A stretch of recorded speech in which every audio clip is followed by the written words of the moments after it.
There's something oddly emotional about the moment the gate opens. And I don't mean that in a nostalgic, cheap way. I mean it in that quiet, almost involuntary way your brain reacts when it recognizes something deeply embedded in pop culture history. You hear that low mechanical hum, the massive doors slide apart, and suddenly you're not just watching a movie, you're remembering where this all started. And that's exactly the feeling the trailer for Jurassic World leans into before it decides to completely flip the tone on its head. So the first time I watched that trailer, I didn't immediately think, oh, this is just another reboot. There was this weird tension between reverence and ambition.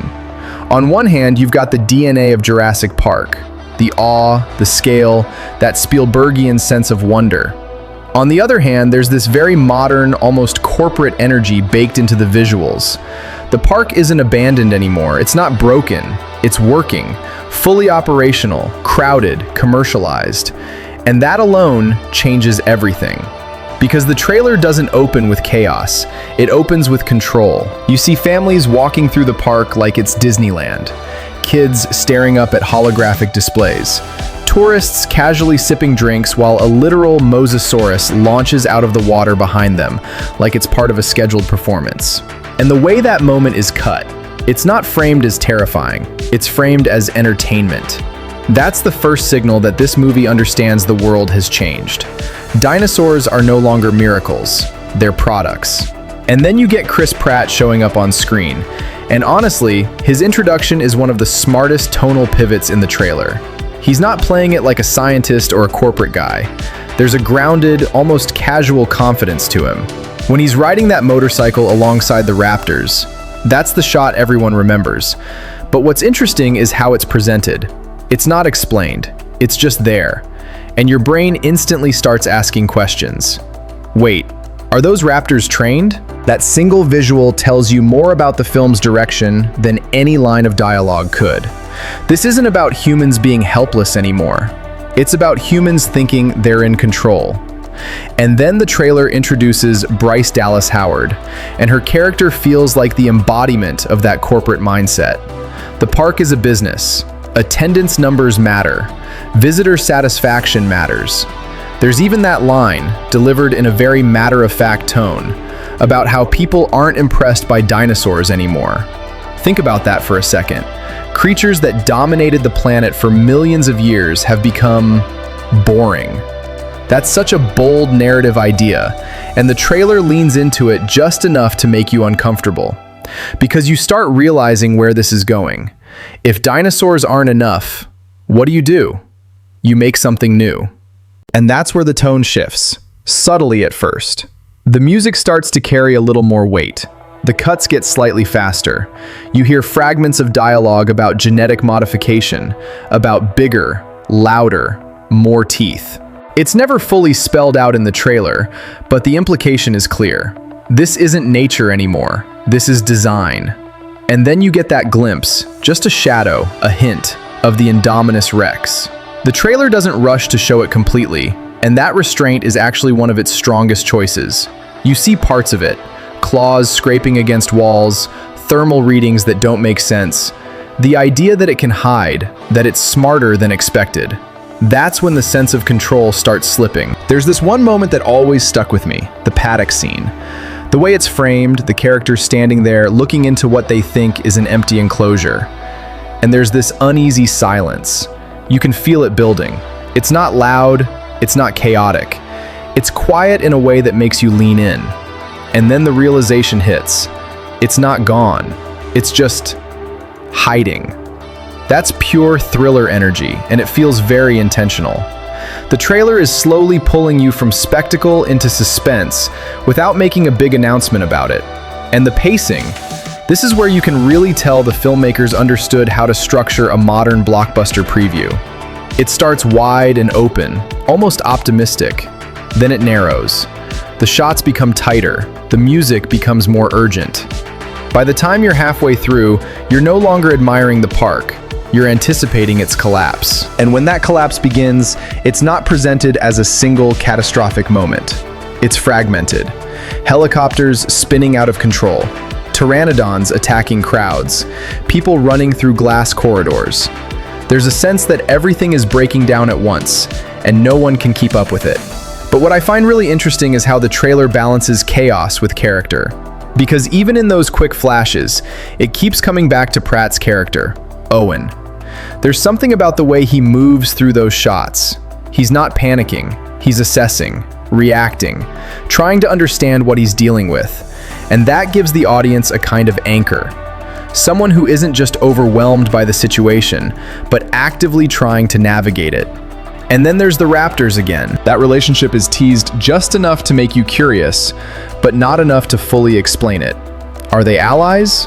Are they a threat? Can they be controlled? The trailer doesn't answer those questions, and honestly, it's better for it. It creates this tension where you're not entirely sure where the danger is coming from. Is it the Indominus? Is it the park itself? Or is it the human decision-making that led to all of this? By the time the trailer hits its final stretch, it's fully committed to the idea that this is no longer a controlled environment. The music swells in that familiar, almost nostalgic way, echoing the original themes, but layered with something darker underneath. It's like the film is acknowledging its roots while also saying, this isn't going to end the same way. And then you get that final series of rapid cuts, explosions, roars, glimpses of teeth and claws. And it ends not with resolution, but with escalation. That's the key difference. It doesn't promise safety, it promises intensity. And walking away from that trailer the first time, I remember thinking, this isn't just about bringing dinosaurs back to the screen. It's about questioning why we keep trying to control things that were never meant to be controlled in the first place. And sitting with that feeling for a minute, you start realizing the trailer isn't just selling you action. It's quietly setting up a philosophical argument. Not in a heavy-handed way, not in something that feels like it's trying to lecture you, but it's there, under the surface, almost like a current you only notice once you stop focusing on the visuals. Because if you rewind mentally to those early shots, the smiling families, the clean architecture, the polished branding of Jurassic World as a fully realized theme park, it all feels so controlled, so curated, so safe. And that illusion of safety is exactly what the trailer is building before it starts tearing it apart piece by piece. There's a shot that doesn't get talked about enough, where you see the control room. Screens everywhere, data flowing, people monitoring every inch of the island like it's a perfectly tuned machine. And that image, to me, says more about the movie's intentions than any dinosaur attack ever could.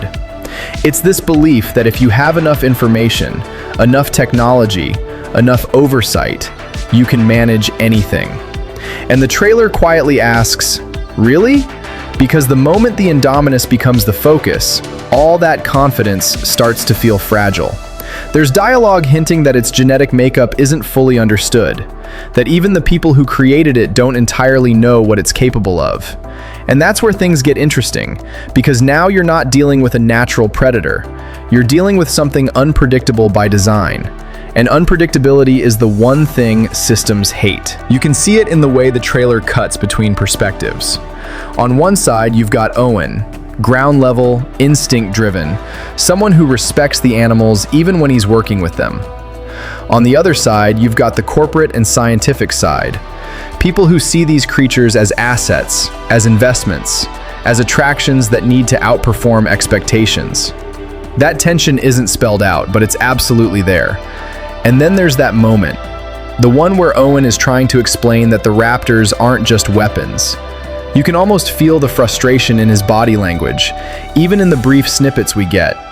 Like he understands something fundamental that the rest of the system is ignoring.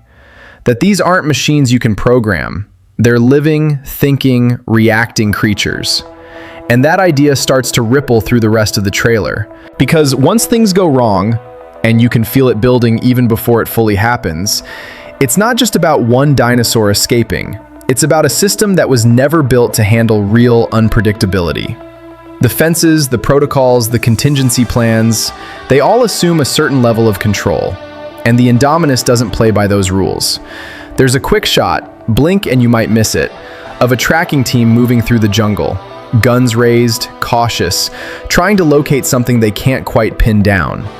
And the way it's shot, with that slight handheld movement, it feels less like a blockbuster moment and more like a hunting scene. Except you're not entirely sure who's hunting who. That's the shift. The park stops being a showcase and starts becoming a maze. And as the trailer keeps layering these moments, the tone gets heavier without ever losing that blockbuster energy. You've still got the big set pieces, the aerial attacks, the crowd panic, the large-scale destruction. But underneath all of it, there's this growing sense that the characters are outmatched in a way they didn't anticipate. Not just physically, but intellectually. Because how do you contain something you don't fully understand? And I think that's where the trailer really earns its place, especially when you compare it to other franchise revivals. It's not just trying to replicate what worked before, it's updating the core conflict. In the original Jurassic Park, the failure came from underestimating nature. Here, it feels like the failure comes from overestimating human control. That's a subtle but important distinction, and it's reflected in the visuals too. The original film had this raw, almost primal atmosphere, rain-soaked jungles, flickering lights, a sense of isolation. Here, everything starts off sleek, modern, almost futuristic. And watching that environment break down, it hits differently because it's something that was supposed to be flawless. There's also something to be said about how the trailer uses sound. Not just the iconic roars or the swelling music, but the quieter moments, the pauses, the way certain lines are delivered with just enough hesitation to suggest doubt creeping in. It's not constant noise, it breathes. And that breathing space makes the tension land harder. By the time you reach the final moments again in your mind, it doesn't feel like you've just watched a preview for a summer movie. It feels like you've been walked through a controlled experiment that's about to fail in spectacular fashion. And the interesting part is, the trailer never fully shows you the outcome. It doesn't resolve anything. It doesn't reassure you. It just leaves you with questions. What exactly is the Indominus capable of? Can Owen actually control the raptors when it matters? Is the park salvageable, or is it already too far gone? And maybe the biggest question of all, why did they think this was a good idea in the first place? Because the more you think about it, the more that central concept starts to feel less like fiction and more like a reflection of real-world thinking. Bigger attractions, more advanced technology, constant escalation to keep people interested. It's not just a movie idea, it's a mindset. And the trailer captures that without ever needing to say it out loud. It just shows you the consequences waiting on the other side of that mindset. And honestly, that's what kept me thinking about it long after it ended. Not just the dinosaurs, not just the spectacle, but that underlying question of control versus chaos, and how thin that line really is once you start pushing it. And once you start pulling on that thread, it naturally leads into the full experience of the film itself. Because everything the trailer hints at, the movie doesn't rush. It lets it unfold in a way that feels almost inevitable, like watching a slow-motion chain reaction that nobody inside the story can fully stop once it begins. It opens with a tone that's deceptively calm, almost routine. Not quiet in the sense of nothing happening, but quiet in the sense that everything is working exactly as intended. You're back on Isla Nublar, but it doesn't feel like the mysterious, dangerous place it once was. It feels organized, structured. There's a rhythm to it. You can sense years of refinement behind every system in place. The park is alive in a very different way now. There's laughter, there's movement, there's that constant hum of tourism. Kids dragging their parents toward attractions, adults glued to their phones while dinosaurs walk just a few hundred feet away like it's completely normal. And that normalization is what hits first. Dinosaurs are no longer the center of attention. They're part of the background. Claire's introduction fits perfectly into that atmosphere. She's not someone who's in awe of the park anymore. She's someone who runs it. Every decision she makes is tied to logistics, efficiency, performance. You can tell she's juggling 100 things at once, and none of them have anything to do with the emotional weight of what Jurassic World actually represents. It's a business, and she treats it like one. At the same time, the film quietly introduces the human element through the two brothers visiting the park, and there's something very intentional about how they're written. One is still capable of wonder, still looking at everything with that wide-eyed fascination you'd expect. The other is distracted, caught up in his own thoughts, almost disconnected from the experience. It's a small detail, but it mirrors what the movie is doing on a larger scale, showing you how familiarity can dull even the most extraordinary things. And then you've got Owen. He exists slightly outside the system, even though he's technically part of it. His work with the raptors isn't presented as some flashy attraction. It's controlled, measured, and honestly, a little tense. Every interaction feels like it could go wrong if he misreads even a single movement. There's respect there, but also an understanding that respect doesn't equal safety. The way those early scenes are handled is interesting because they don't rush into danger. They let you sit with the dynamics. They let you understand how each character fits into this ecosystem, both human and animal, before anything starts to break. And when the Indominus Rex comes into the picture, it doesn't immediately feel like a disaster waiting to happen. In fact, for a moment, it almost feels like a success story, a new attraction, a solution to declining interest, something designed to bring people back, to remind them why this place matters. But there's a subtle discomfort in how it's introduced. You don't see it clearly at first. You hear about it. You hear the reasoning behind it. You hear the justification. And the more it's explained, the more you start to feel that something about it isn't right. Not because it's inherently dangerous, but because of how casually it's been created. There's this underlying arrogance to the whole idea, and when Claire brings Owen in to evaluate the situation, you can feel that clash immediately. He doesn't look at the Indominus as an attraction. He looks at it as a problem that hasn't revealed itself yet. The paddock scene plays out with this quiet tension that's hard to ignore. The enclosure is massive, reinforced, designed to hold something incredibly powerful. And yet, there's this sense that it might not be enough. The moment they realize the Indominus has escaped, or at least appears to have escaped, is where the film shifts gears. But it doesn't explode into chaos right away. It tightens. It becomes focused. You're watching trained professionals try to respond to a situation they think they understand. And that's the key. They think they understand it. The tracking sequence that follows is one of those moments where the film leans into suspense over spectacle. The team moves through the jungle carefully, methodically, following signs, analyzing clues. It feels almost procedural, like they've done this before, like this is just another containment issue. Until it isn't, because the Indominus isn't behaving like anything they've dealt with before. It's not just strong, it's strategic. It anticipates, it adapts. And when the realization hits that it's been playing them, that it's been manipulating the situation, that's when the tone shifts in a way that feels irreversible. The attack itself isn't just about violence, it's about the complete collapse of the illusion of control. And from that point on, the park starts to unravel in layers rather than all at once. Back in the control room, you can see the shift in energy. The confidence is gone. Decisions are being made faster, with less certainty. There's a sense that they're reacting rather than managing, and that distinction matters. Because once you're reacting, you're already behind. Claire's arc starts to change here too. The corporate mindset doesn't disappear instantly, but you can see cracks forming. The numbers, the logistics, the planning, it all becomes secondary to the reality of what's happening. And that transition feels earned because the film took the time to establish who she was before everything went wrong. Meanwhile, the boys find themselves pulled into the unfolding situation in a way that feels chaotic but believable. They're not heroes. They're not equipped for this. They're just caught in the wrong place at the wrong time, trying to navigate a world that suddenly turned hostile. And Owen, in the middle of all this, becomes the closest thing the film has to a stabilizing force. Not because he has all the answers, but because he understands the rules that everyone else ignored. His decisions aren't about saving the park, they're about surviving it. As the Indominus moves through the island, you start to see the ripple effects. It's not just one creature causing damage, it's the way its presence disrupts everything else. Other dinosaurs react, systems fail, boundaries break. It's like pulling a single thread and watching the entire structure come undone. And the film doesn't rush past those consequences.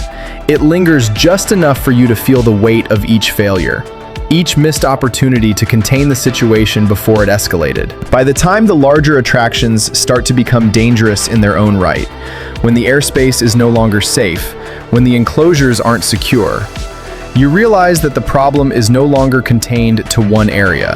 It's everywhere. And that's where the story really starts to expand, not just in scale, but in stakes. And what makes that expansion feel so unsettling is how quickly the boundaries that once defined safety just stop meaning anything. There was a time, not long before all of this started, when a fence actually represented protection, when distance meant something.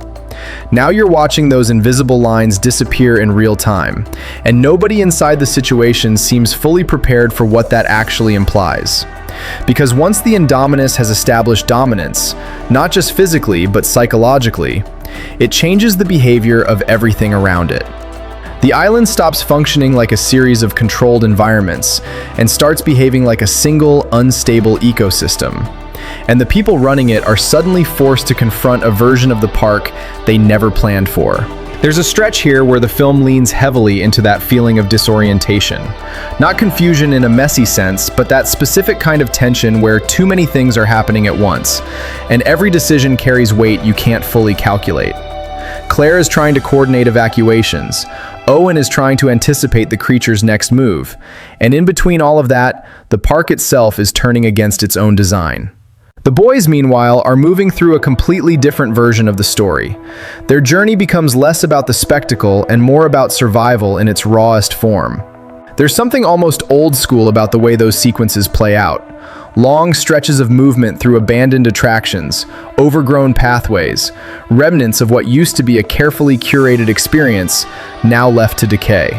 It quietly echoes the past without ever stopping to announce it. And there's a moment, subtle, almost easy to overlook, where the sense of wonder briefly returns, but in a completely different context. It's no longer about amazement, it's about realization. The same creatures that once inspired awe are now something to be navigated, avoided, survived. That emotional shift is one of the film's strongest undercurrents, and it keeps building as the story pushes forward. Back on the operational side, the decisions being made start to feel increasingly desperate. There's pressure coming from above, from people who aren't on the ground, who are looking at the situation through data and outcomes rather than immediate reality. And that disconnect becomes dangerous. Because while Owen is trying to read behavior, to understand patterns, others are trying to solve the problem with force, with escalation. And that's where the idea of using the Raptors enters the equation in a more serious way. It's not presented as a heroic plan. It's presented as a risk. A calculated one, but a risk nonetheless. Owen knows it. You can see it in the way he approaches the situation. Not with confidence, but with caution. He understands that whatever connection he has with them is conditional, situational, fragile. When that sequence begins to unfold, there's this strange mix of anticipation and dread. On one level, it's undeniably compelling. Humans and raptors moving together, tracking something even more dangerous. But underneath that, there's this constant question hanging in the air.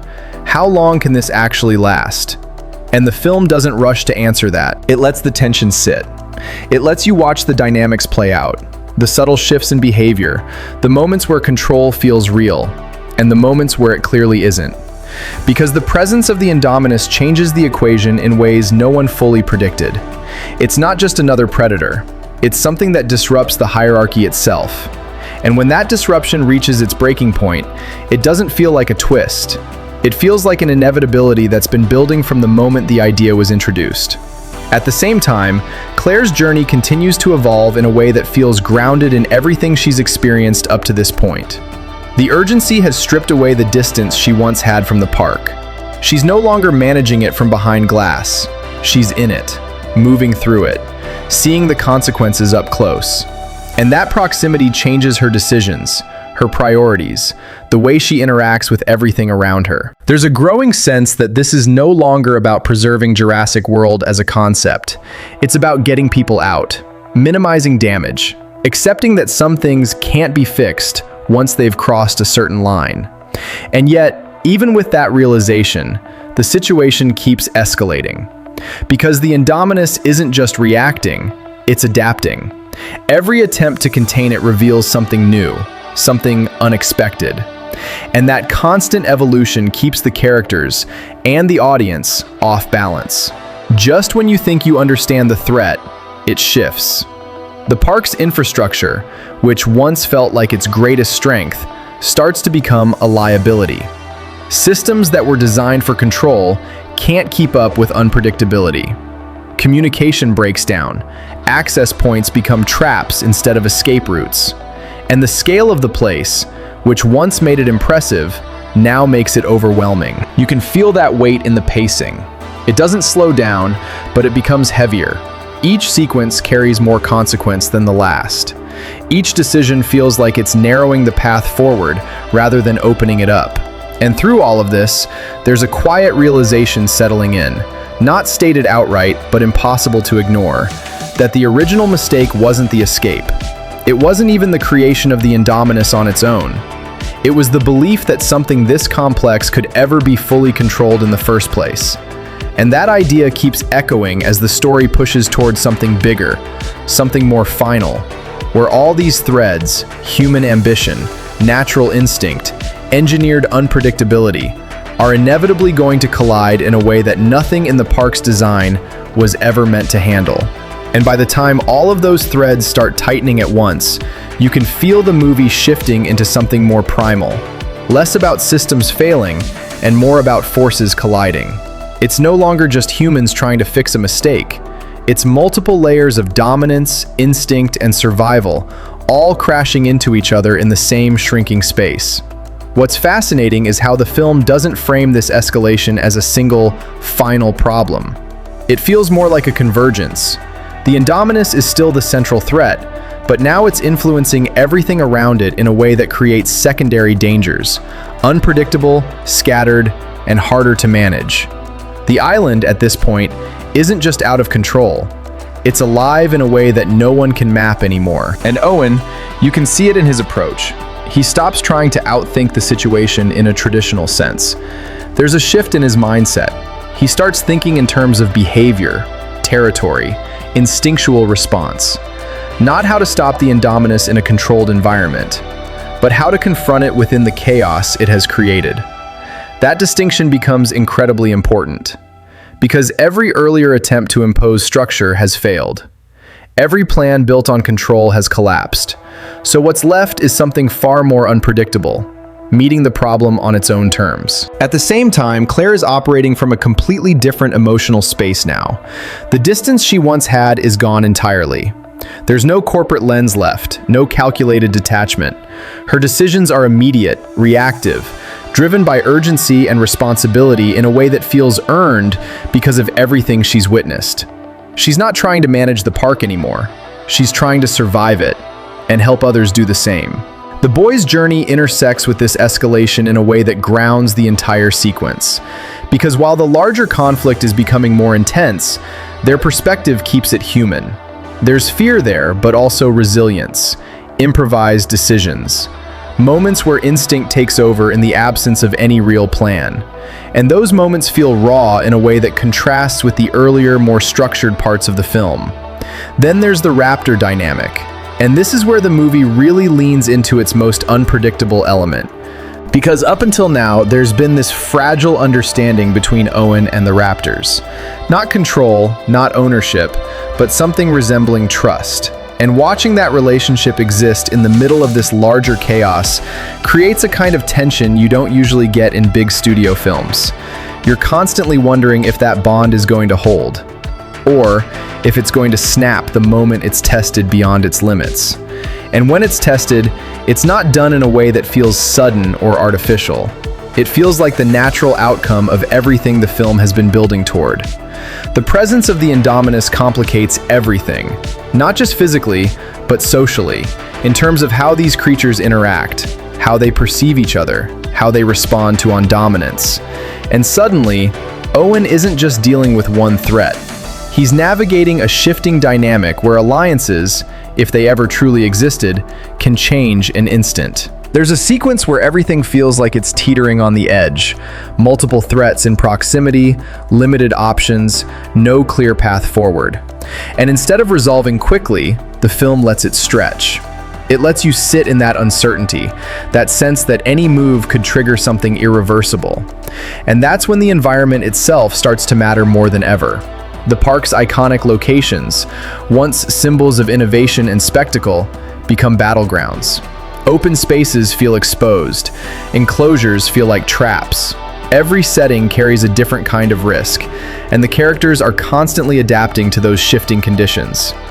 You can almost feel the geography of the island collapsing inward, funneling everything toward a final confrontation that doesn't feel orchestrated so much as unavoidable. And when that confrontation begins to take shape, it's not clean. It's not controlled. It's messy, layered, and driven by instinct more than strategy. Multiple forces interacting at once, each with their own momentum, their own logic. The Indominus, at this point, isn't just a creation gone wrong. It's the embodiment of every miscalculation that led to this moment. Every assumption about control. Every decision made in pursuit of something bigger, more impressive, more profitable. And facing it requires something different from everything that's come before. Not a system, not a protocol, but a willingness to engage with the reality of what's been unleashed. And as all of these elements collide, the human decisions, the animal instincts, the environment itself, you start to feel the weight of everything the film has been building toward. Not just in terms of action, but in terms of consequence. Because no matter how this ends, there's no version of the park that goes back to what it was. That version is gone. What's left is the outcome of every choice that led here, and the understanding that some boundaries, once crossed, don't just reset when the danger passes. And that realization lingers, even as the immediate danger starts to reach its peak. Because the film doesn't treat the climax like a clean resolution. It treats it like the unavoidable collision of everything that's been set in motion since the very beginning. What unfolds in those final stretches isn't just about defeating a single threat. It's about the imbalance correcting itself in the only way it knows how, through confrontation, through raw instinct, through forces that don't negotiate or calculate outcomes the way humans do. There's a shift in perspective that happens almost quietly. Up until this point, the focus has been on stopping the Indominus, containing it, understanding it. But in the heat of the moment, that objective starts to feel almost secondary. Survival takes over. Immediate decisions, split-second reactions, the kind of thinking that doesn't leave room for long-term consequences. And yet, those consequences are already baked into everything happening. Owen's role in this final convergence becomes less about control and more about influence, about recognizing patterns, reading behavior, making choices that don't guarantee success, but increase the odds of making it through. He's not commanding the situation, he's navigating it. Claire, on the other hand, carries a different kind of weight into this moment. There's a sense that everything she believed about the park has been stripped away, leaving behind something far more direct and human. Her actions aren't calculated anymore. They're driven by necessity, by responsibility, by the need to act rather than analyze. And then there's the environment, the park itself, which has fully transformed by now. What was once structured and controlled is now open, unpredictable, almost primal. The boundaries are gone. The hierarchy is unstable. It's no longer a place designed for observation. It's a place where survival dictates everything. When the confrontation truly ignites, it doesn't feel like a traditional hero versus villain setup. It feels layered, chaotic in a way that's hard to track moment to moment, because there are multiple forces interacting at once. Movement overlapping movement, sound blending into sound. It's not about clarity, it's about impact. And in the middle of that chaos, there are moments, brief, almost fleeting, where things slow down just enough for you to register what's actually happening. Not in terms of plot mechanics, but in terms of meaning. The consequences of creation, the cost of control, the reality of what happens when those two ideas collide. The Indominus, for all its power and unpredictability, starts to feel less like an individual threat and more like a culmination. Everything that went into its design, every decision, every modification, every assumption, comes back into play in ways that weren't fully understood at the time. And that's what makes the final outcome feel less like a victory and more like a resolution that carries weight. Because even as the immediate danger subsides, there's no sense of restoration, no return to normal. The park isn't something that can simply reopen with a few adjustments. The illusion has been shattered too completely for that. You can feel it in the aftermath. The quiet that follows isn't peaceful, it's reflective, heavy. There's space now to process what just happened, and that space reveals something the film has been building toward all along. This wasn't an isolated incident. It was the result of a mindset, a belief that if you push far enough, innovate aggressively enough, control precisely enough, you can stay ahead of the consequences. And the film, without ever needing to say it outright, shows you exactly where that belief leads. The characters carry that understanding differently. Owen remains grounded in what he always knew, that these creatures demand respect, not control. Claire, having gone through that transformation, seems to carry a deeper awareness of what was lost in the pursuit of success. And the boys, having experienced the park at its most vulnerable, represent that shift from wonder to understanding. There's no neat bow tying everything together, no clear sense that this chapter has closed in a way that prevents another from opening. Instead, what lingers is the idea that the story isn't just about what happened on that island. It's about what it represents, about the choices that led there, about the thin line between ambition and overreach. And maybe that's why the film stays with you longer than you expect, not because of the scale of the action or the intensity of the final sequences, but because of that underlying question it leaves behind, one that doesn't have an easy answer. If we had the chance to do it all over again, would we actually make different choices, or would we convince ourselves once again that this time we can control it? There's a strange kind of pause that settles in after everything we've just walked through. Not silence exactly, more like the mind trying to reorganize itself after absorbing something that operates on both spectacle and subtext at the same time. And that's probably the best place to step back and look at where this film actually sits in the broader landscape it was released into. Because timing, whether we realize it or not, plays a huge role in how something like Jurassic World is received. Mid-2010s Hollywood was in a very specific phase. Franchises weren't just popular, they were dominant. Studios had shifted from making individual hits to building long-term universes, recognizable brands that could sustain multiple entries, spin-offs, merchandising pipelines. It wasn't enough for a movie to succeed once, it had to prove it could keep succeeding. And that's where this film's release becomes really interesting, because it wasn't launching something new, it was reviving something iconic. There's a difference there that audiences feel, even if they don't consciously articulate it. When you're bringing back a property that carries the legacy of Jurassic Park, you're not just competing with other films in theaters, you're competing with memory, with nostalgia, with a version of the experience that people have already elevated over time. That's a difficult position to navigate, and yet, the industry context around 2015 actually created the perfect environment for a comeback like this. You had audiences who were already comfortable with revisiting familiar worlds, as long as those worlds offered something updated, something that justified their return beyond simple repetition. The marketing leaned into that balance very deliberately. It didn't try to replace what came before, it acknowledged it. You could feel the echoes in the music, in the visual callbacks, in the overall structure. But it also positioned Jurassic World as something more modern, more expansive, more aligned with contemporary blockbuster expectations. Bigger scale, faster pacing, higher stakes. And that approach paid off in a very real way. When the film hit theaters, it wasn't just successful, it was a cultural moment. The kind that goes beyond box office numbers, although those numbers were massive on their own. It became part of the conversation almost instantly. People weren't just watching it, they were reacting to it, debating it, comparing it, revisiting the original films in the process.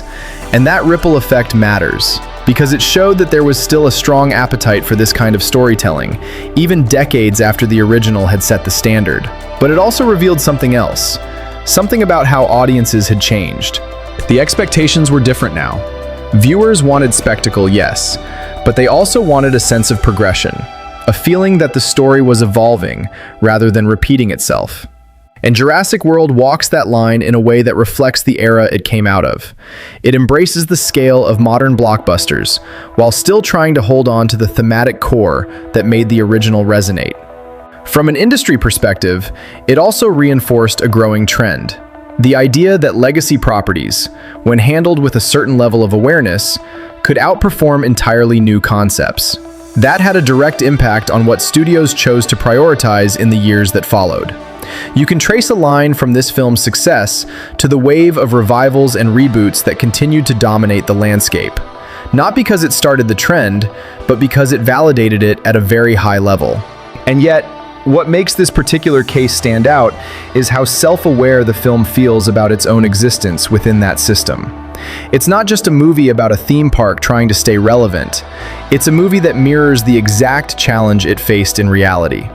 How do you bring people back to something they've already experienced? How do you make it feel new without losing what made it special in the first place? That parallel is hard to ignore once you see it. Even the concept of the Indominus Rex fits into that conversation. A creature designed to be bigger, more impressive, more attention-grabbing than anything that came before.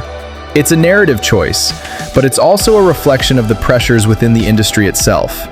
The constant push to escalate, to outdo previous successes. And the film doesn't fully condemn that idea, but it doesn't celebrate it blindly either. It presents it, explores it, and lets the consequences speak for themselves. From a release strategy standpoint, everything around the film was calibrated for maximum impact. Summer timing, wide global rollout, a marketing campaign that balanced nostalgia with innovation. It wasn't a risk in the traditional sense. It was a calculated move designed to re-establish a franchise as a major player in the modern era. And it worked. But what's more interesting than the success itself is how that success was interpreted. Some saw it as proof that audiences wanted bigger, louder, more intense experiences.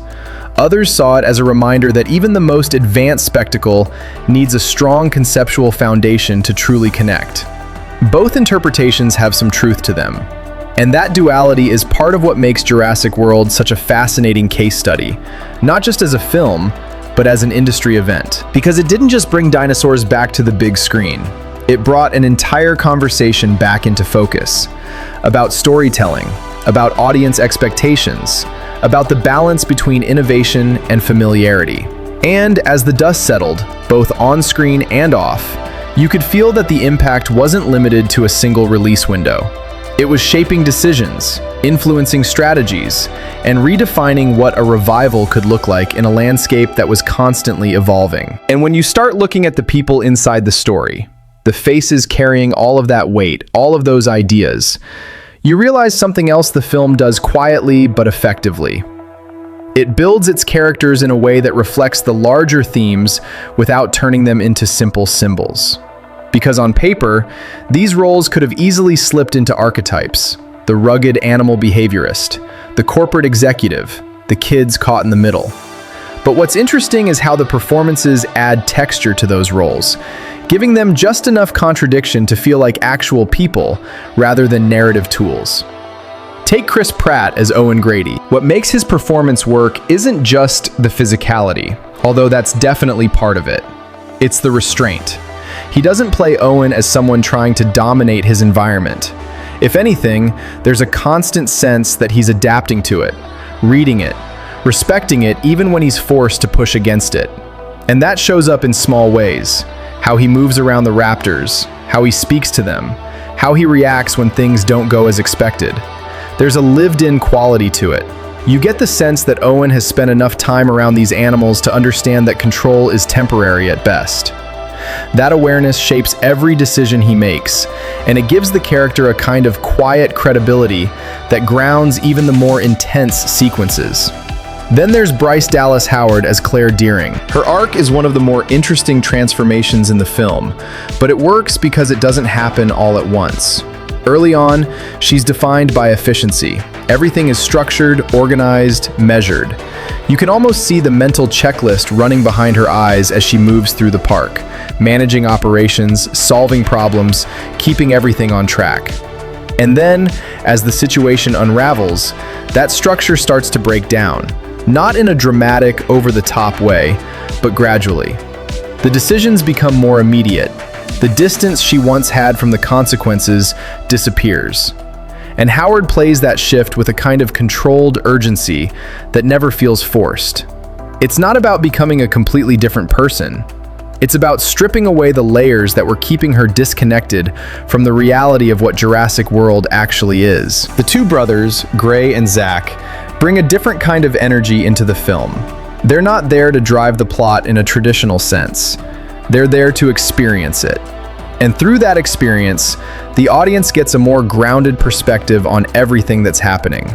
Gray still sees the wonder. He's excited, curious, fully engaged with the idea of being in a place like this. Zach, on the other hand, feels more distant at first, distracted, dealing with his own internal stuff, not fully present in the moment. And that contrast creates a dynamic that evolves as the situation becomes more dangerous. Because once survival becomes the priority, those differences start to fade. What's left is instinct, adaptability, and a growing awareness of the reality around them. Their performances don't try to overreach. They stay within the emotional space of the characters, and that restraint actually makes their journey feel more believable. And then you've got the supporting cast, which adds layers to the film's perspective without pulling focus away from the central narrative. Vincent D'Onofrio brings a very specific kind of intensity to his role. There's a rigidity to his thinking, a belief in control that doesn't waver even as evidence starts to pile up against it. And that makes him more than just an antagonist. He becomes a representation of a mindset that the film is constantly challenging. Irfan Khan, on the other hand, carries a completely different energy. There's a calmness to his presence, a kind of reflective quality that feels almost out of place in the middle of all this chaos, but in a good way. He's someone who understands the bigger picture, even if he doesn't always act on that understanding in time. His performance adds a layer of nuance to the idea of ambition. It's not purely reckless, it's not purely calculated. It's somewhere in between, shaped by vision, by desire, by the belief that something extraordinary can be achieved. And that belief is what ties all these characters together in different ways. Because whether they realize it or not, they're all interacting with the same core idea: control versus unpredictability. Owen approaches it with caution. Claire initially approaches it with confidence. Others approach it with a kind of unwavering certainty that borders on denial. And the film lets those perspectives play out through action rather than exposition. You see it in how characters respond under pressure, in the choices they make when plans fall apart, in the way their priorities shift as the situation escalates. There's no single correct approach presented. Instead, what you get is a range of responses to the same underlying problem, each one revealing something about the character behind it. And that's what keeps the human element from getting lost in the scale of everything else. Because no matter how big the set pieces get, no matter how intense the action becomes, the story keeps coming back to these people, their decisions, their reactions, their understanding of what's happening around them. And that connection is what gives the film its emotional anchor. Without it, all the spectacle in the world wouldn't matter. But with it, even the quieter moments, the looks exchanged, the hesitations, the split-second decisions, carry weight in a way that stays with you long after the screen goes dark. And once you've spent enough time with those characters, understanding how they think, how they react, how they shift under pressure, it actually becomes easier to talk about the film without giving everything away. Because the real hook isn't just what happens, it's how it feels as it unfolds. There's a very specific balance the movie tries to maintain, especially if you step back and look at it without diving into the full chaos of the later acts. On the surface, it's a high-concept blockbuster built around spectacle, scale, and tension. But underneath that, there's a deliberate pacing to how information is revealed, how danger is introduced, and how the audience is pulled deeper into the situation. The experience starts with curiosity, not urgency, not fear, curiosity. You're invited into a world that feels functional, polished, almost too smooth for its own good. And that smoothness is important because it creates a kind of comfort that the film slowly begins to disrupt. You're not immediately on edge, you're observing, absorbing, taking in the environment the same way the visitors do. And that alignment between audience and characters is key, because when things begin to shift, you feel it at the same time they do. At first, it's subtle, a sense that something doesn't quite add up, a line of dialogue that lingers a little longer than expected, a reaction that feels slightly off. The film doesn't rush to confirm those suspicions. It lets them sit, build, evolve into something more concrete. And then the tension starts to layer. Not all at once, but in increments. A controlled situation becomes uncertain. A routine process starts to feel unstable. The sense of oversight, the idea that someone somewhere has everything under control, begins to erode. And that erosion is what pulls you further into the story. Because now you're not just watching, you're anticipating. You're looking for the moment where everything tips. And when it doesn't come across as a single explosive turning point. It feels more like a shift in gravity. The rules change, the environment changes, the way characters move through the space changes.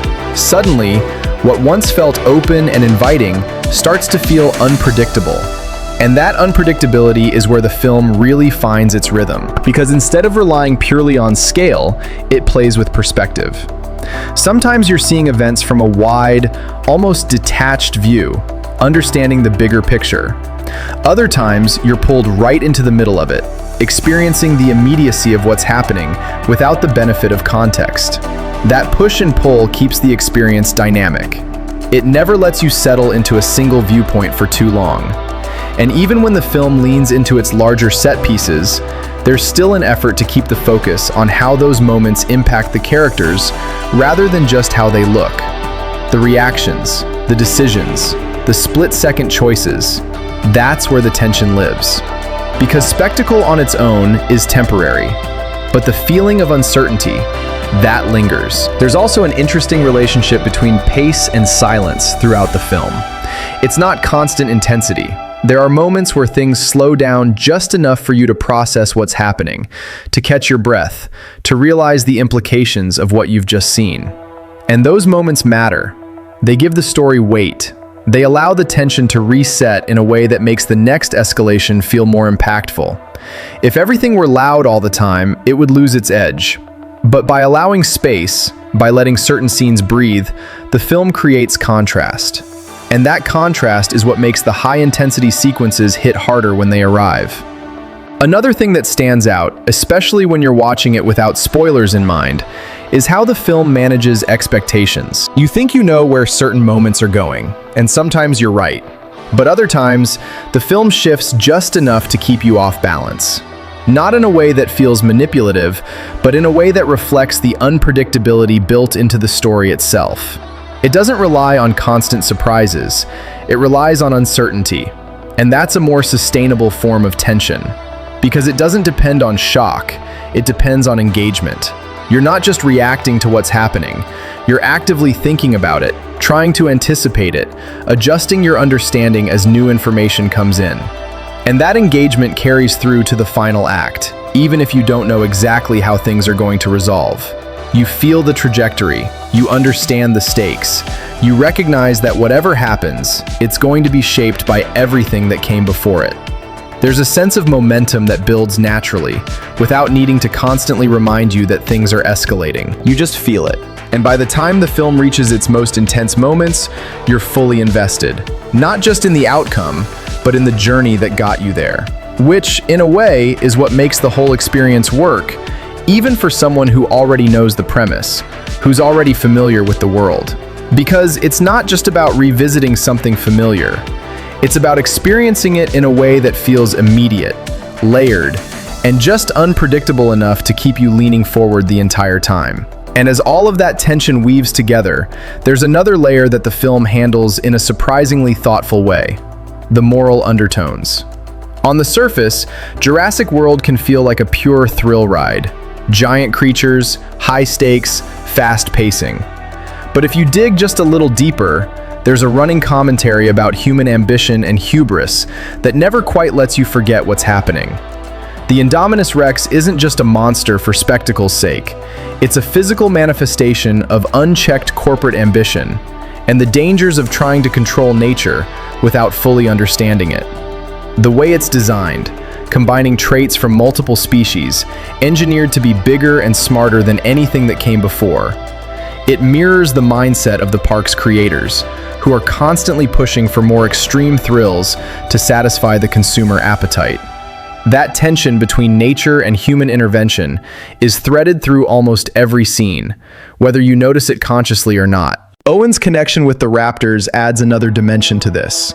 He's someone who has spent years understanding behavior, learning to read body language, to anticipate reactions, to respect boundaries without trying to dominate them. That makes him unique in the park. He represents an approach to these creatures that's almost anthropological. He studies them, learns from them, and adapts. Contrast that with the park management, who treat the dinosaurs as products or attractions, and the thematic undercurrent becomes clear. There's a difference between respect and control, between understanding and exploitation. And the film doesn't shy away from showing the consequences of that difference. When the Indominus breaks loose, it's a perfect narrative mirror for all the reckless decisions made in the name of profit and spectacle. The chaos isn't just thrilling, it's a logical outcome of the story's internal rules. What's remarkable about how the story NGK unfolds is how it handles escalation without feeling artificial. The threats grow, yes, but they're grounded in the rules the film establishes early on. The dinosaurs are unpredictable, but not inexplicably so. The park's infrastructure can fail, but not in ways that defy logic. That Kelbe calibration is why the tension feels NG. Why didn't they just? Because the story has already set up believable limitations. Even the human characters are forced into making decisions under pressure, and those decisions carry weight precisely because mistakes have realistic consequences. It's an intricate balancing act between spectacle, character agency, and narrative logic, and it's what keeps the audience invested throughout the long, intense sequences. Visually, the film is stunning. The cinematography does more than just capture the action. It creates a tangible sense of space and scale. When the camera pans across the park, you get the sense that this is a living, breathing environment. The wide shots of dinosaurs roaming freely are contrasted with intimate close-ups that put you right in the characters' shoes. Lighting plays a big role in shaping tension too. Shadowed enclosures, flickering emergency lights, the hazy glow of fires. All of it contributes to a sense of unpredictability and unease. And the sound design is meticulously crafted, layering the roars, footsteps, and environmental noise to heighten suspense without ever overwhelming the narrative. The combination of these elements isn't just spectacle.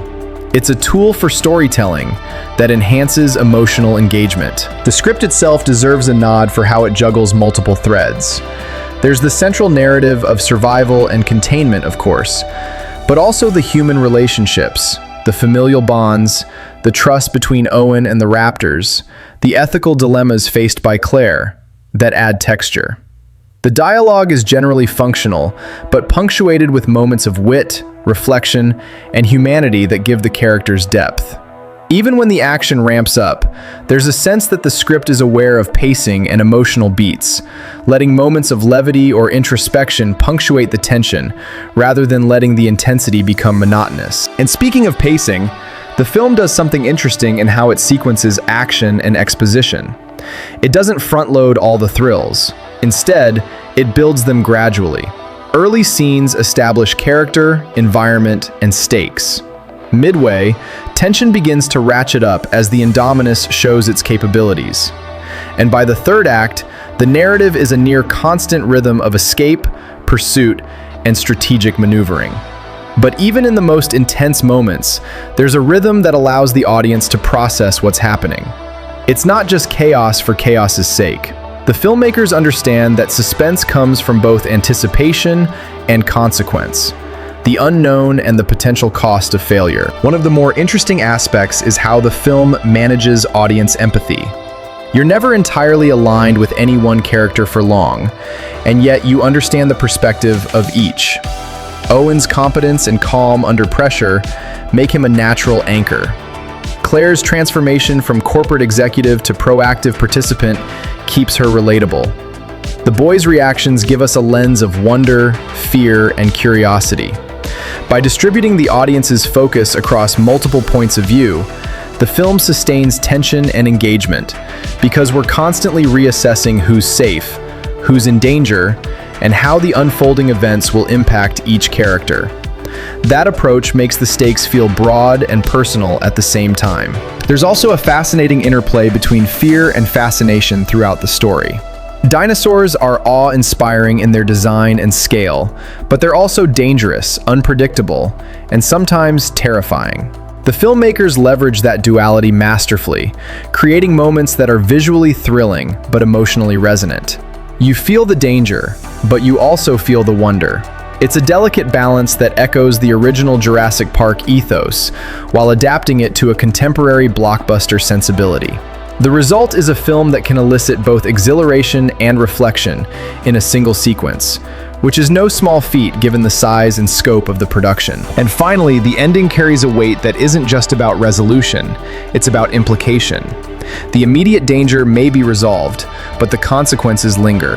The characters are changed, the environment has been altered, and the film subtly invites the audience to consider what happens next, both for the story and for the broader philosophical questions it raises about humanity's relationship with the natural world. It's a conclusion that doesn't oversimplify, doesn't tie up every thread neatly, but instead leaves space for reflection and anticipation. That's what elevates the film beyond spectacle into something that resonates on multiple levels: emotional, thematic, and intellectual. And as you let that ending settle, there's something almost meditative about the way the movie lingers in your mind. You start replaying the smaller moments, the flicker of doubt in a character's eyes before a big decision, the subtle cues that a raptor might be sensing danger before anyone else does, the way Claire hesitates just long enough to make a choice that changes everything. Those tiny beats are what give the blockbuster heart. Without them, all the scale and CGI would feel hollow. But because they're there, they give the audience touch points to latch onto, to feel like the chaos is grounded in human experience. It also helps that the film doesn't shy away from complexity. There's an acknowledgement, even if subtle, that in a world like Jurassic World, there aren't neat moral answers. Characters make decisions that are pragmatic, sometimes morally gray, sometimes regretful. And that makes the narrative richer, because you're not just watching a battle between good and evil. You're watching people adapt, improvise, and sometimes fail. Those failures feel earned, and that authenticity resonates long after the credits roll. From a technical perspective, the production design deserves recognition for how fully realized the park feels. It's not just a collection of dinosaur exhibits, it's a functioning ecosystem with infrastructure, staff, and visitors, all moving within a believable spatial context. Every corridor, vehicle, and enclosure is designed with thoughtfulness that communicates both scale and realism. And that attention to detail enhances immersion, because when chaos erupts, you feel it not as a spectacle in a vacuum, but as an event unfolding in a world that could exist. The filmmakers were clearly meticulous in constructing these environments so that the audience can intuitively understand space, danger, and opportunity without needing exposition at every turn. Sound and music further reinforce that. Michael Giacchino's score doesn't just accompany the visuals, it interacts with them. There's a pulse, a rhythm, and a tension in the music that mirrors the unpredictability of the dinosaurs. You can almost feel your heartbeat syncing with the crescendos and pauses. Sound effects, ranging from subtle rustling leaves to the bone-rattling roars, are layered so carefully that they heighten both fear and awe. And in combination with the editing, which oscillates between tight, frantic sequences and broader, sweeping perspectives, the technical elements coalesce to create a visceral experience that hits both emotionally and physically. The film also makes smart use of contrast. Quiet, contemplative moments, like Owen observing raptor behavior or Claire reflecting on her choices, are juxtaposed with high-octane chase sequences. That interplay not only maintains audience engagement, but also allows the film to breathe. It's a pacing strategy that mirrors real-life adrenaline. Intensity spikes, then subsides, then spikes again, keeping the experience dynamic rather than exhausting. And it ensures that the action sequences carry maximum impact, because the audience has a moment to process the stakes before the next escalation. There's a subtle meta-commentary embedded too. The very existence of Jurassic World as a commercialized theme park, combined with the narrative's exploration of human attempts to control nature, mirrors Hollywood's own fascination with spectacle. In a way, the film is self-referential. It acknowledges that we, as an audience, are drawn to large-scale engineered thrills, and then it challenges us to consider the cost of those thrills. That layering gives the movie an intellectual dimension beyond the obvious adventure, inviting reflection even as you're gripping the edge of your seat. Even the visual effects deserve special mention for how seamlessly they integrate with practical effects. There's a tactile quality to the dinosaurs' movements, the way they interact with water, foliage, and vehicles, that convinces you these creatures occupy real space.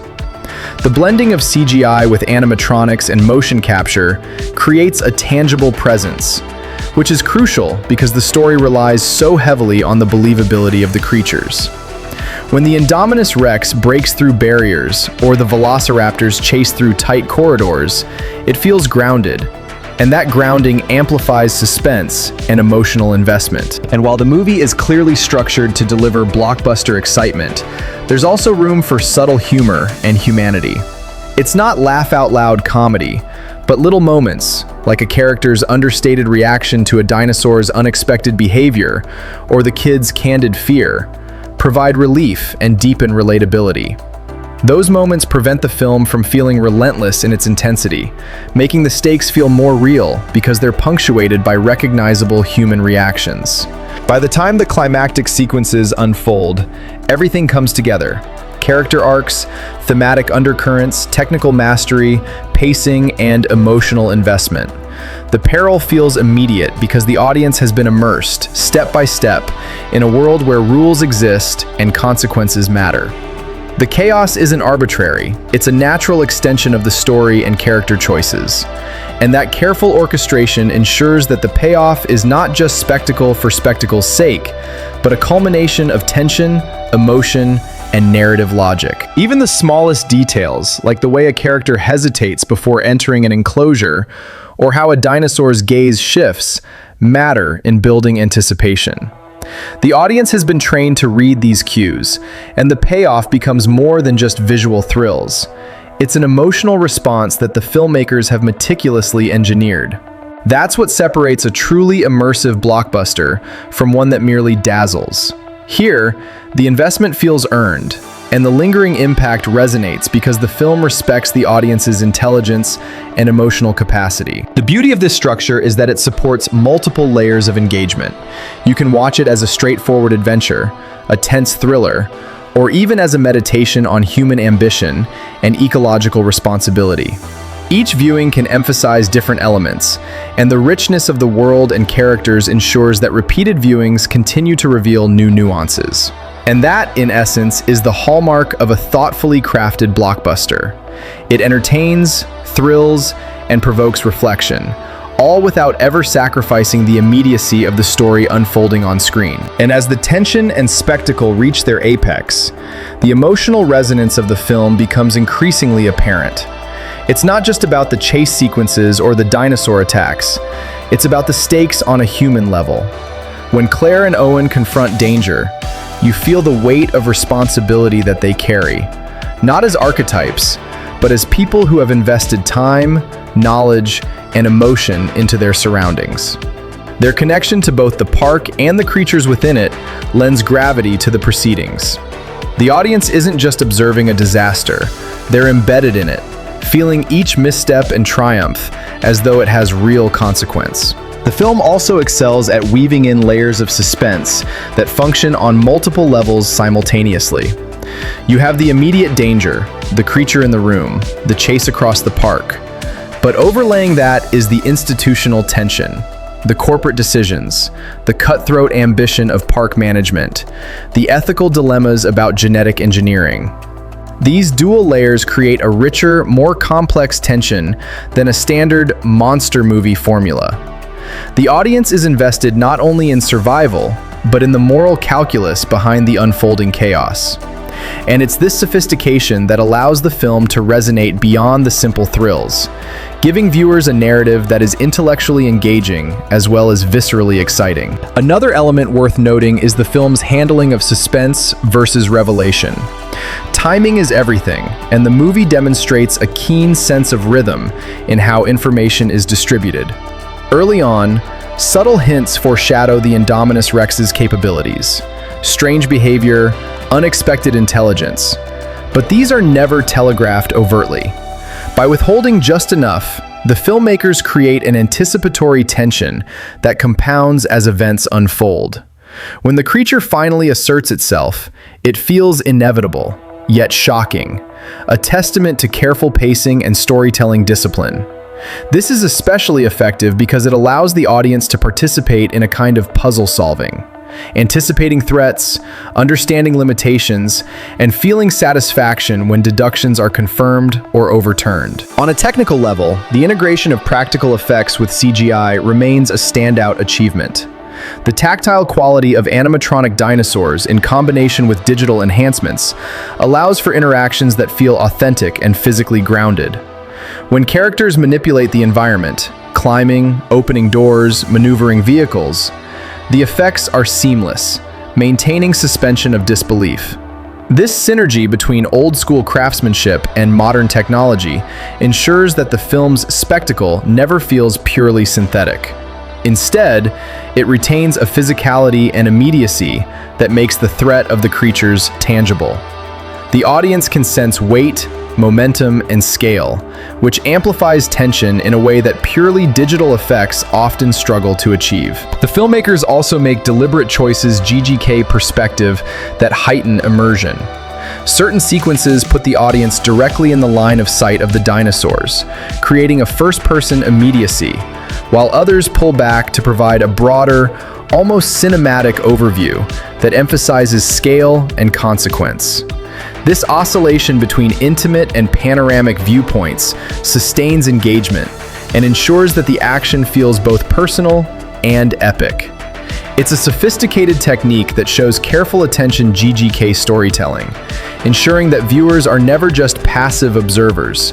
They are participants in the unfolding drama. Character development is subtly interwoven into these sequences as well.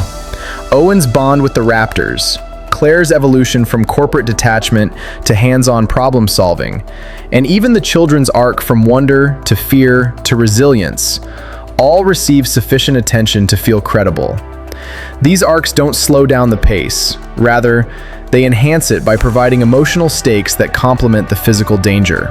Every encounter, decision, and risk taken by the characters carries more weight because we understand what it means for them personally. It's not just survival, it's a test of ingenuity, morality, and empathy. What's especially effective is the way the film balances spectacle with reflection. High-octane sequences are interspersed with quieter, contemplative moments that allow characters, and the audience, to process what's happening. These pauses are crucial. They prevent sensory overload and create contrast, making the subsequent peaks even more impactful. In these moments, the audience can absorb details of the environment, consider the ethical questions being posed, and recalibrate emotionally before the next escalation. It's a pacing technique that feels almost instinctive, yet it's the result of meticulous narrative planning.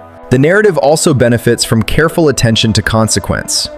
Actions are rarely without impact, whether it's a character's decision to enter a dangerous enclosure, the failure of park systems, or the unintended consequences of genetic manipulation. These causal relationships make the world feel coherent and alive. The danger is credible because it's rooted in the established rules of the film's universe. This level of internal logic is essential in maintaining suspense. Without it, threats would feel arbitrary, and stakes would be diminished. By adhering to consistent rules, the filmmakers ensure that tension is both earned and sustainable. Finally, the climax demonstrates a sophisticated understanding of escalation. Rather than relying solely on spectacle, it layers emotional, ethical, and narrative stakes, creating a multi-dimensional payoff. The final sequences are not just about the resolution of immediate threats. They're about the culmination of character arcs, thematic threads, and the consequences of prior decisions. The audience experiences a catharsis that is as much emotional and intellectual as it is sensory, leaving a lasting impression that extends beyond the adrenaline of the action. This combination of meticulous pacing, thematic depth, character investment, and technical execution ensures that the film delivers on multiple fronts, solidifying its place not just as a blockbuster spectacle, but as a thoughtfully crafted cinematic experience. The more I reflect on how the climax unfolds, the more I appreciate the way the filmmakers orchestrate tension across multiple fronts simultaneously. It's not just about a single chase or confrontation. It's about converging threats, environmental hazards, and character decisions all colliding in a coherent, high-stakes crescendo. Take, for example, the final sequences with the Indominus Rex. You have Owen and the Raptors navigating a collapsing environment, Claire trying to protect the children, and the park's automated systems failing under pressure. Each element has been meticulously set up earlier in the narrative, so the chaos isn't arbitrary. It's the logical outcome of established story mechanics. And that gives the action weight. When a barrier fails or a dinosaur appears unexpectedly, it feels earned because the audience understands the parameters, yet the timing keeps you on the edge of your seat. The film also excels in visual storytelling. The cinematography is carefully calibrated to convey scale, emotion, and tension. Wide shots showcase the enormity of the park and the dinosaurs, creating a sense of wonder and awe, while tighter shots place the audience directly in the middle of danger. There's a tactile sense of space, which is crucial in a film where relative positions and movement dictate survival. The lighting, too, is intelligently used. Shadows, emergency strobes, and natural light all interact with the dinosaurs to heighten suspense, signal danger, and subtly underscore the mood of each scene. These visual cues, often subliminal, guide audience attention without feeling manipulative. Sound design complements the visual craft in a similarly sophisticated way. The roar of the Indominus Rex isn't just loud, it carries weight, texture, and presence, making you feel the creature's power before it's even fully revealed on screen. Environmental sounds, the rustling of leaves, distant dinosaur calls, the hum of electrical systems, create a layered audio landscape that reinforces immersion. Michael Giacchino's score further amplifies tension, shifting seamlessly between quiet, contemplative passages and bombastic crescendos to mirror the action on screen. The music never feels intrusive. It punctuates rather than overwhelms, reinforcing the stakes and pacing. Character dynamics remain central even amid spectacle. Owen's relationship with the Raptors is not only thrilling to watch, but thematically rich. It highlights a nuanced understanding of behavior, trust, and the blurred line between human and animal intelligence. Claire's evolution throughout the story adds another layer, as she transitions from corporate detachment to actively engaging with the moral and physical challenges of the park. Even the supporting characters, though less central, have distinct arcs and reactions that ground the chaos in relatable human experience. By the time the climax arrives, the audience is deeply invested not just in survival, but in who these people are and what their choices mean. There's also a remarkable balance between spectacle and strategy. The film doesn't rely on mindless action. Each sequence, no matter how intense, includes problem-solving, improvisation, and calculated risk. Owen reading the Raptors' behavior to manipulate them, Claire navigating dangerous terrain to protect the children, or the park staff attempting last-minute interventions. All of these moments contribute to a layered tension that's as intellectual as it is visceral. The audience is encouraged to anticipate, analyze, and emotionally engage, rather than passively consume explosions and roars. Thematically, the narrative continues to probe questions about human ambition, ethics, and the unforeseen consequences of technological intervention. The Indominus Rex is a physical embodiment of hubris, engineered for spectacle, intelligence, and aggression beyond natural limits. Its rampage is not only thrilling, but also a commentary on the dangers of prioritizing profit and novelty over safety and ethical responsibility. The film subtly asks, what is the cost of playing God? And unlike more didactic movies, Jurassic World trusts the audience to absorb these ideas organically, integrating them into the story without heavy-handed exposition. Even the pacing demonstrates a sophisticated understanding of tension modulation. The film alternates between high-intensity sequences and quieter, reflective moments, allowing the audience to process developments, anticipate the next threat, and recalibrate emotionally. This rhythm prevents exhaustion and ensures that climactic moments hit with maximum impact. There's also a spatial intelligence at work. Sequences are choreographed so that characters, dinosaurs, and environment interact in ways that feel believable, making stakes both immediate and tangible. The result is a narrative rhythm that feels alive, dynamic, and almost instinctive, even across the film's extended runtime. The visual effects remain a standout achievement in how they interact with practical elements. The seamless integration of animatronics with CGI gives creatures a tangible presence, ensuring that their actions feel weighty and real. This is especially important in sequences where characters interact directly with dinosaurs. The tactile feedback of animatronics enhances believability, while CGI allows for the scope and fluidity of movement necessary for high-stakes sequences. The combination ensures that every roar, chase, and confrontation is grounded in a physical reality the audience can instinctively respond to, heightening suspense and emotional engagement. Beyond technical mastery, the movie GDK continues to explore human relationships under extreme conditions. Fear, courage, leadership, and morality are constantly tested, creating a psychological depth that complements the spectacle.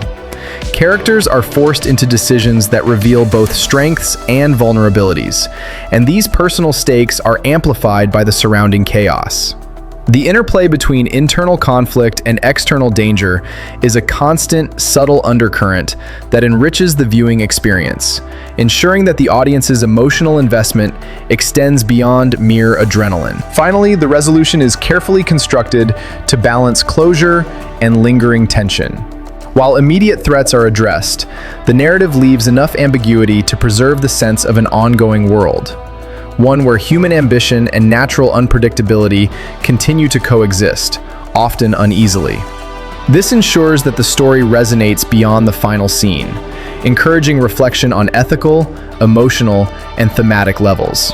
It's a conclusion that honors both spectacle and substance, delivering a payoff that is emotionally satisfying, intellectually engaging, and viscerally thrilling. The film, in its entirety, exemplifies how blockbuster storytelling can be sophisticated, layered, and immersive without compromising on entertainment value. It's a testament to careful craftsmanship across writing, performance, technical execution, and thematic consideration. A holistic approach that makes Jurassic World more than a summer thrill, but a cinematic experience designed to resonate long after the credits roll. The lingering impact of the film comes not just from adrenaline or visual spectacle, but from how it respects the audience's intelligence. There's a sense throughout Jurassic World that nothing is arbitrary. Every dinosaur behavior, every park design choice, every ethical dilemma has been considered within the internal logic of the story. That level of narrative integrity is rare in blockbuster cinema, where sometimes spectacle is prioritized over coherence. Here, the filmmakers understand that if the audience trusts the rules of the world, the suspense and emotional stakes feel authentic. You're not just watching chaos unfold, you're analyzing, anticipating, and reacting alongside the characters, which makes every near miss and heroic action more satisfying. Character agency is crucial in this dynamic. Claire isn't a passive observer swept along by events. Her decisions, risky, sometimes morally ambiguous, always human, drive significant portions of the plot. Owen's relationship with the raptors exemplifies a similar principle. These aren't merely CGI predators executing pre-programmed movements. They are responsive, intelligent, and their interactions with humans carry weight because they're grounded in behavioral logic. The audience internalizes the rules governing both human and dinosaur behavior, which amplifies tension and emotional engagement. The filmmakers also deserve recognition for how they handle environment as a storytelling tool. The park itself isn't just a backdrop, it's an active participant in the narrative. Collapsing enclosures, failing power systems, and natural hazards are all interwoven with character action, making geography and timing integral to the suspense. The camera often frames sequences to emphasize spatial relationships, heightening the stakes when characters must navigate through confined corridors while a predator closes in, or when open spaces offer temporary safety but increased exposure. The spatial intelligence embedded in these sequences ensures that danger feels immediate, real, and comprehensible. In addition to technical sophistication, the script is attentive to emotional nuance. Moments of awe, fear, and even humor are strategically placed to keep the audience emotionally balanced and engaged. For example, the subtle humor in a character's reaction to a dinosaur's unpredictable behavior provides relief without undercutting tension. Likewise, reflective pauses, Owen observing raptor behavior, Claire contemplating the consequences of her actions, allow viewers to absorb the stakes and consider the ethical dimensions of the narrative. These deliberate tonal shifts enrich the viewing experience, giving the blockbuster a depth that goes beyond pure spectacle. The film's thematic resonance is another layer that elevates it. Beyond the obvious thrills of dinosaurs running amok, Jurassic World explores human ambition, corporate greed, and the unpredictable consequences of playing with nature.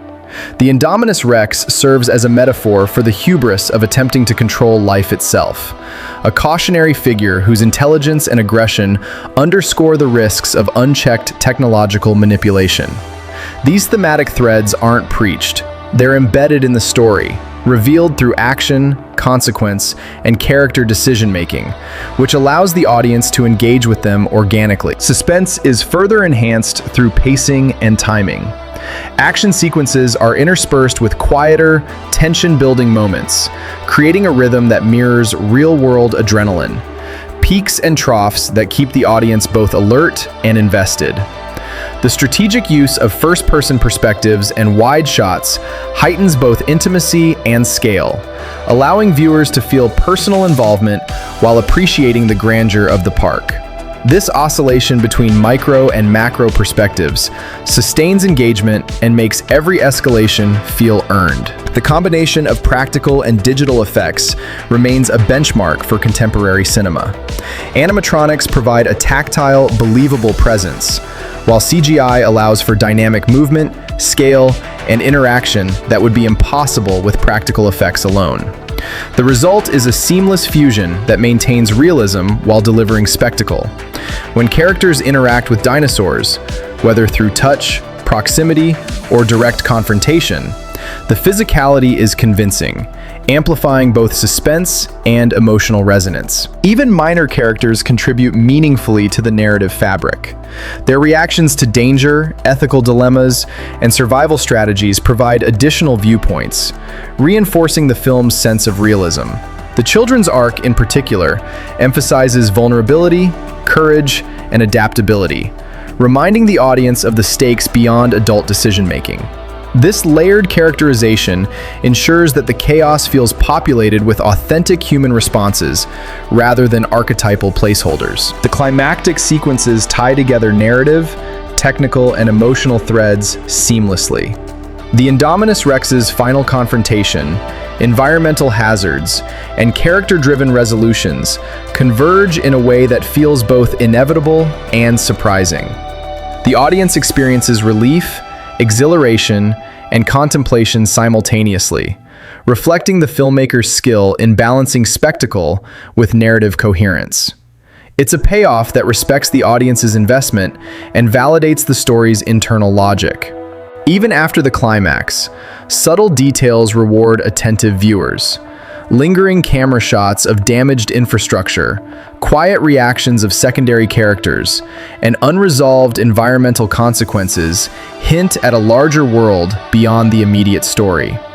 These elements suggest continuity and depth, reinforcing that Jurassic World is not merely a self-contained thrill ride, but a living, breathing ecosystem with ongoing implications for its inhabitants. In essence, the film achieves a rare balance.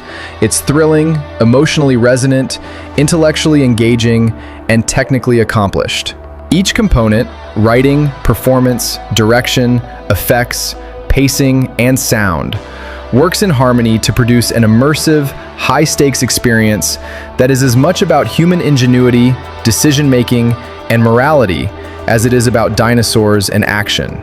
Jurassic World demonstrates that blockbuster cinema can be both exhilarating and thoughtful, satisfying both visceral and reflective appetites in a way that few films manage.